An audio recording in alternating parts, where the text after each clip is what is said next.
Na nedavni konferenci Nova era, ki je potekala na Brdu pri Kranju, tudi v okviru predsedovanja Slovenije Svetu Evrope, se je zbrala ugledna skupina strokovnjakov tujih in domačih na temo razprave, kako prenoviti evropski raziskovalni prostor, da bi seveda postal bolj učinkovit.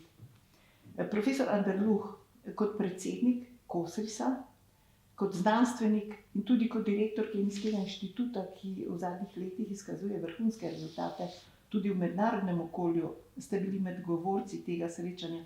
Kakšna so bila vaša pričakovanja? To je bil najbolj pomemben dogodek z področja znanosti med predsedovanjem Slovenije Evropskemu svetu. Pričakovanja so bila velika, predvsem v smislu tega, kako ostale države, ki sodelujejo v tem procesu, ki sodelujejo v Evropskem raziskovalnem prostoru, vidijo prihodnost raziskovanja. Mislim, da je bila en zelo ohrabrujoč podatek, je bil morda prvi dan izpostavljen, ko so ministri oziroma predstavniki, visoki predstavniki, ki so bili prisotni na okrogli mizi, vsi po vrsti se zavzemajo za ojačano vlogo raziskovanja v evropskem prostoru in tudi ustrezno naslovitev financiranja. Skratka, spet se govori o 3%, govori se o zadostnem financiranju teh aktivnosti in mislim, da je tukaj tudi naša ministrica je to jasno izpostavila večkrat in to se mi zdaj en tak zelo dober znak, no, da se vsaj na tej ravni, ministrski ravni, zavedajo pomembnosti razvoja in vlaganj v ta področja. No, v ospredju teh razprav, kot sva rekla, o novi vlogi Evropskega raziskovalnega prostora, je bil govor tudi o odprti znanosti, o gospodarstvu, raziskovalni infrastrukturi in raziskovalnih karierah. Katero izmed teh področji se vam zdi najbolj pomembno za to, da bi prišlo recimo do oživitve tega prostora raziskovalnega evropskega? Zdaj, to ljubljansko srečanje je v bistvu izpostavilo 4 teme, od sicer večjega nabora tem, ki se jih nekako obdeluje in potem pripravlja neka izhodišča za naprej. V Ljubljani so bile izpostavljene ravno teme, ki ste jih omenila. Jaz bi rekel, da je izjemno pomembno za nadaljnji razvoj tega skupnega prostora vprašanje infrastrukture, raziskovalne infrastrukture, potem vprašanje kadrov, zelo pomembno, in prenos oziroma razvoj inovacij in prenos potem tega znanja do nekih izdelkov, ki so uspešni na trgu. Četrto področje, odprta znanost, je po mojem mnenju ni tako zelo bistveno za to, da bomo kot Evropa uspešni, predvsem uspešni v primerjavi z drugimi močnimi igralci na tem globalnem, znanstvenem in tudi gospodarskem trgu. Predvsem Amerika, Kitajska, Azija, na splošno Japonska, Koreja, ki ogromno vlagajo v ta področja, veliko več kot Evropa. Če pogledate recimo z vaše lastne perspektive kot raziskovalca in pa tudi kot direktorja, zakaj se vam zdi pomembno oživiti ta prostor, skupen evropski prostor za znanost? Jaz menim, da je Evropski okvirni program za raziskave in razvoj en od stebrov Evrope. Jaz trdno verjamem, da je ta program tisti, ki nekako definira tudi to, kaj Evropa je in ki je v bistvu izjemno dobra osnova za to, da bo Evropa v prihodnosti bila nek relevanten globalni partner. Mislim, da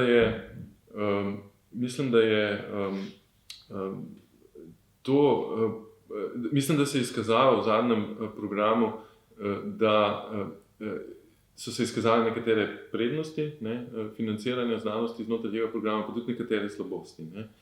Prednost je zagotovo, recimo ena taka zelo velik uspeh je financiranje projekta Evropskega raziskovalnega sveta, kjer se financira tista najbolj odlična evropska znanost In po njihovih podatkih te izsledki raziskovalcev, ki so bili aktivni v teh programih, že vplivajo na to, kako Evropa funkcionira.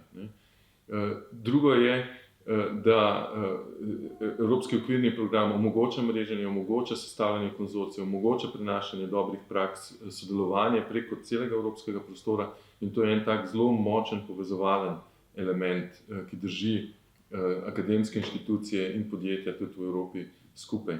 Tisto, kar je pa morda tudi za našo državo najbolj zaskrbljujoče, je pa ta prepad med državami, ki so malo bolj znanstveno-inovacijsko razvite, in tistimi, ki jim sledimo, te tako imenovane EU13 države.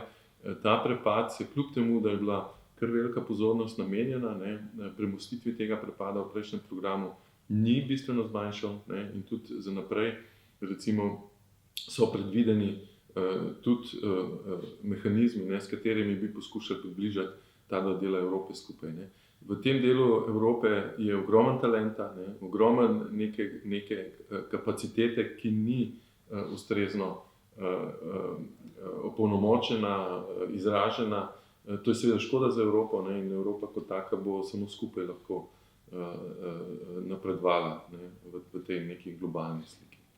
No, med zavezami, ki so bile izrečene na tej konferenci, je tudi ta, da je potrebno oživiti in povečati seveda financiranje znanosti na 3% BDP-ja, to, kar ste že omenili, in to vsaj čez 10 let, v okviru 10 letih, da bi zato potem prostor najboljše raziskovalce za vrhunsko raziskovalno opremo nekako skupaj držal, to, kar ste rekli.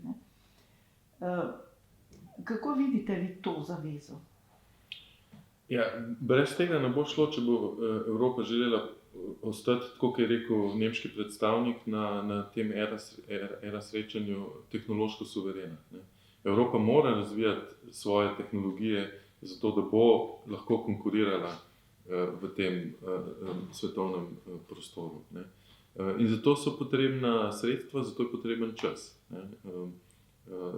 V znanosti in inovacijah se nič ne zgodi čez noč, kar se vlaga danes, se potem žanje čez najmanj 5 let, pa ponovadi traja tudi več, 10 let recimo tudi, da pride do nekega uspešnega prenosa lahko kdaj, ki pa potem lahko zelo uspešna zgodba. Imamo take konkretne primere, recimo iz področji, s katerimi se ukvarjamo.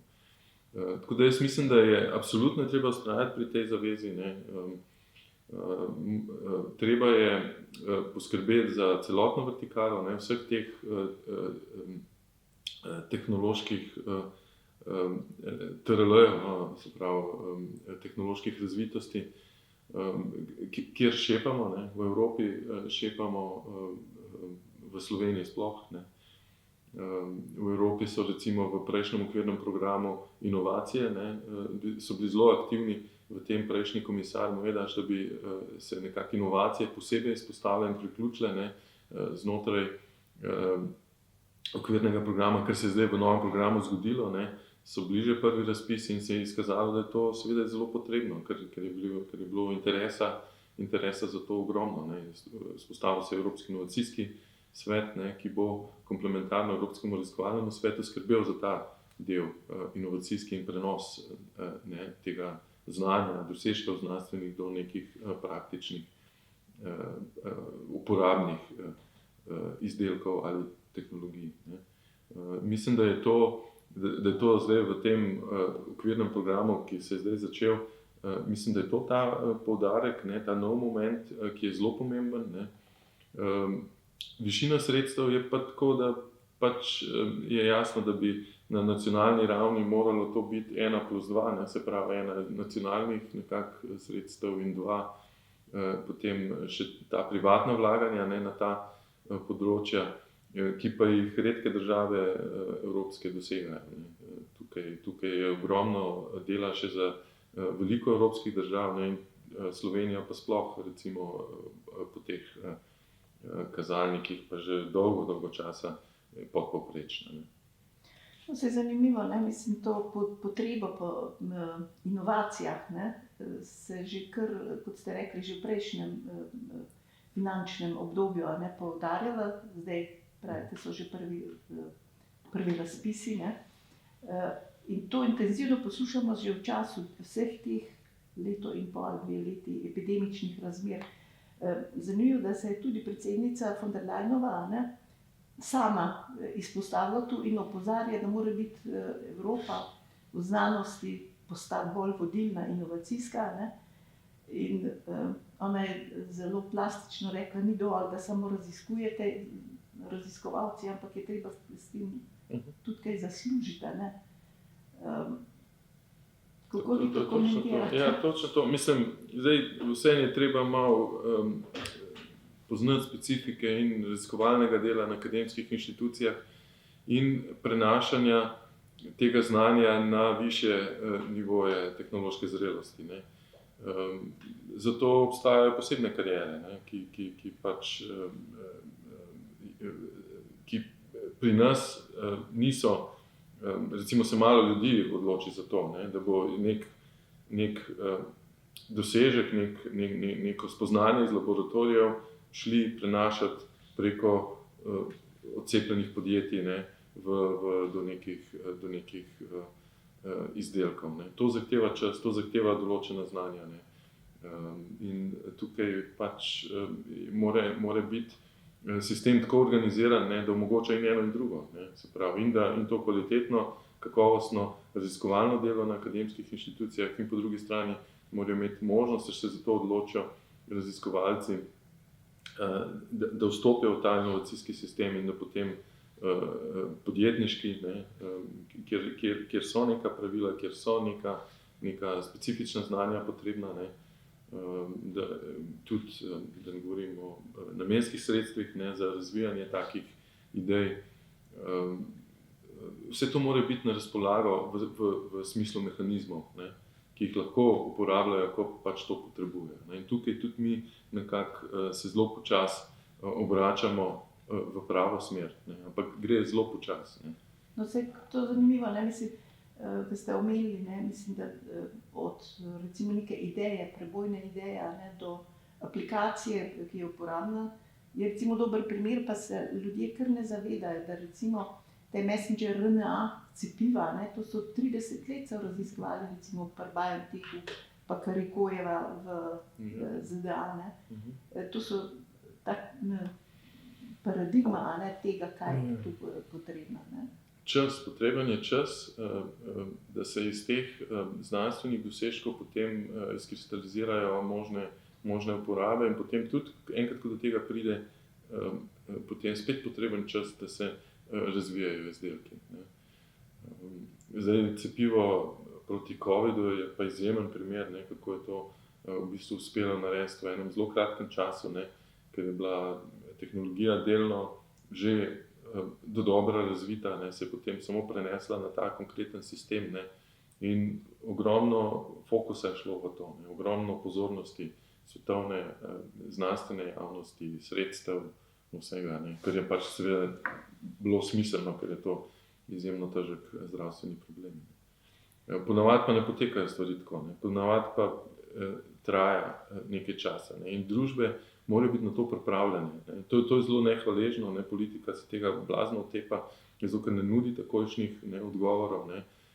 Včasih politiki mislijo, da če en razpis naredijo za neko določeno ureditev, ne, nečesa, da je to že dovolj, ne. Ne, to mora biti vsako leto mora potekati to ob istem času, da ljudje vedo, na kaj lahko računajo, ne, na dolgi rok. To mislim, da to spoznanje mislim, da manjka, no, na splošno, ne samo v slovenski politiki. Klasičen primer tega je recimo, ko je Faradaya spraševal ministra, ne, kaj sploh raziskuje, komu to služi, je rekel Faraday, ja, ne vem, ampak vem pa, da boste vi od tega zelo veliko davka pobrali, ne. Točno to, ne. Točno to. No, mislim, to se na teh konferencah pogosto recimo ti raziskovalci poudarjajo, ne, takrat, ko pridejo pri odločevalcih, ne, do nerazumevanje recimo njihovega dela. Profesor, poglejte, ne, mislim, že kar nekajkrat sva omenila, ne, to doseganje pogojev 3% BDP, ampak to se utegne pokazati kot problem. Ne. Razlike se kažejo že zdaj, ker ste v bistvu tudi že omenili, in tudi v obsegu črpanja denarja iz evropskih sredstev. Ne. In zadnje poročilo kaže, da obstaja razlika med vzhodom in zahodom, ne, zelo plastično. Nemčija, Francija, Velika Britanija, Švedska, Danska, Finska, one so počrpale znatno več sredstev kot Poljska, Slovaška, Bolgarija, Romunija, pa najbrž bi še Slovenija bila lahko tu zraven. Ne. In kot razlog poročilo navaja tudi nizko nacionalno financiranje samo in tudi slabo vključevanje neformalne mreže raziskovalnih konzorcijev. Kako to vi pojasnjujete? Vse je povezano. Ne? Se pravi, o teh korelacijah med nacionalnimi vlaganji v raziskave in inovacije in uspehom v evropskem prostoru, o teh korelacijah je govoril že recimo profesor Bourguignon, prejšnji predsednik Evropskega raziskovalnega sveta, ki je bil tu na obisku v Sloveniji. Ne? In je jasno pokazal, da te države, ki ste jih omenili, ki vlagajo malo, so tudi manj uspešne recimo na teh projektih, na teh razpisih za projekte Evropskega raziskovalnega sveta. Če vlagaš več na nacionalni ravni, so tvoji raziskovalci bolje usposobljeni, bolje razvita infrastruktura, bolj kakovostne raziskave lahko upravljajo. To je vse povezano. Ne? S takimi raziskavami ti lažje kandidiraš na razpisih, si enako kompetitiven kot ostali v Evropi. Ne? V odlično omrežje te ne bodo uvrstili, če ne moreš pokazati tistega najboljšega, kar znaš. Ne? Prav, najbolj odlična omrežja želijo imeti ob sebi najbolj odlične raziskovalce. Ne? In tu se potem lahko pojavi problem, da pač včasih težko pridemo do takšnih omrežij. Ne? Ampak praviloma pa, to tudi na našem inštitutu zelo dobro vidim, ne? Tisti, ki so recimo res odlični raziskovalci, so zelo dobro vpeti v evropsko in ne samo evropsko, tudi znanost na globalni ravni. Še nekaj je zanimivo, ne? Recimo, kar so tuji poročevalci iz tega srečanja na Brdu, ne, opazili, pravijo, da mnogo odločevalcev v bistvu tudi ne ve, kaj pomeni kratica ERA. Ne? Koliko vprašanj, toliko različnih tudi odgovorov dobijo. Ne? In vrtoglava lekcija o kompleksnosti usklajevanja politike z že tako anarhičnem sektorju na nacionalni ravni lahko ne kaže dobro. Ne? Vas je to presenetilo? Ne, sploh ne. To je velik izziv. Tako kot ste omenila, že na nacionalnem nivoju imamo ta področja popolnoma razklopljena. Ne? Se pravi, raziskovanje, tehnologije, inovacije. Ni neke skupne politike ali pa strategije, ki bi to držala skupaj koherentno in potem tudi naslavljala z ustreznimi mehanizmi. Že spet govorimo o celi lestvici tehnološke razvitosti. Ne? Podobno je na evropskem nivoju. Evropski raziskovalni prostor je sestavljen iz mnogih deležnikov, ne? In tukaj je težko pač najti neke skupne teme ali pa tiste najbolj udarne teme, ki bodo omogočile to, da bo potem ta znanstveno-raziskovalno-inovacijski del najbolje tudi služil Evropi. Ne? Ste v tem primeru recimo optimizem, je treba to stvar razvijati naprej? Ja, se pravim, mogoče je bilo ravno to, kar sem na začetku omenil, ne, te signali, ki so jih dajali ven ministri, ne, bilo je 6 ministrov oziroma njihovih predstavnikov in mislim, da so super signale ven dajali, da je to pomembno, da je pomembno razvijati to področje, da so potem na posvetu naslednji dan v teh 4 skupinah, da se pomembne teme naslavljajo in dejansko. Še enkrat, ne, po mojem je ta razvoj kadrov, ne, kako talent privabiti v Evropo, globalen talent privabiti v Evropo, kako ga zadržati, ne, tudi evropski talent kako zadržati, ne, v Evropi, To je izjemno pomembno vprašanje, ne. Drugo pa je infrastruktura znanstvena, ne, na katero moramo paziti in jo razvijati, ne. Tako da poudarki so zagotovo pravilni, no, in grejo v pravo smer. Poglejte, s 1. novembrom je predsedovanje fundacije IRC, to je Evropskega raziskovalnega sveta, ne, prevzela Marija Lepin. Ona je genetičarka, mislim, da, oziroma molekularna biologinja. Ampak v svojem prvem nastopu je izjavila, da so prijave za IRC projekte tako kvalitetne, da jih 10% njih ostane v bistvu brez financiranja zaradi omejenih sredstev, a ne? Kar je pa velika škoda, pravi, ne? In če hočemo, da postane Evropska unija vodilna v prebojnih raziskavah, je treba povečati ta sredstva. Vi ste se z Lepinovo že srečali, imate kakšen komentar? Ja, komentar bi bil ta, da je izjemno dobra izbira za to mesto predsednice Evropskega raziskovalnega sveta. Mislim, da je ERC že v prejšnjih mandatih izjemno dobro vodil profesor Bourguignon in mislim, da je Lepinova zelo dobra izbira. Ona je vodila Evropsko organizacijo za molekularno biologijo vrsto let. To je izjemno, kako bi rekel, eminentna organizacija, ki združuje najboljše molekularne biologe, biokemike v evropskem prostoru, in tukaj je jasno tudi pokazala te nastavke, ne, ki so se zdaj tudi pokazali v teh njenih prvih nastopih, da ima posluh, ne, za celotno Evropo, da ima posluh tudi za tiste dele, ki niso tako zelo dobro znanstveno razviti, ne. Ko smo se pogovarjali tudi v okviru tega srečanja o tem, kako razvijati ta prostor EU13, ne, to je vedno tako zelo, kako bi rekel, za tiste bolj razvite države malo kritično vprašanje, ne, ampak EMBO je naredil korak naprej, ne, in za to področje, konkretno to področje, bodo naredili projekte, ki bodo namenjeni raziskovalcem v teh državah, ne, se pravi slabše razvitih državah. Namenili bojo podoktorske štipendije za delo v teh manj razvitih državah, ne. Skratka, neke mehanizme, ki bodo dodatno poskušali ojačati znanstveno skupnost v teh državah, ne. In ona je ravno s tem tudi malo cilja na to, ne, da kot prvo je odlična znanost pomembna, ne, za Evropo, da je premalo se jo podpira, ne, zato ta njeni tudi ideja o tem, da bi mogli podvojiti, ne, v bistvu sredstva za Evropski raziskovalni svet, ne. In tudi jaz mislim, da bo imela dovolj posluh kot predsednica tega sveta za te izzive tega ogromnega razkoraka med razvitim in nerazvitim delom Evrope znanstvenim, ne. In tukaj mislim, da si lahko, da bo to za nas dobro. No, saj molekularna biologija je v bistvu v fokusu tega sploh sodobnega razvoja. Pa me zanima, koliko je recimo Evropa močna v tem nasproti recimo Kitajski. Ja, Evropa je kar igrala še vedno na tem področju. Saj recimo to BioNTechovo cepivo recimo izhaja tudi iz teh krogov, ne.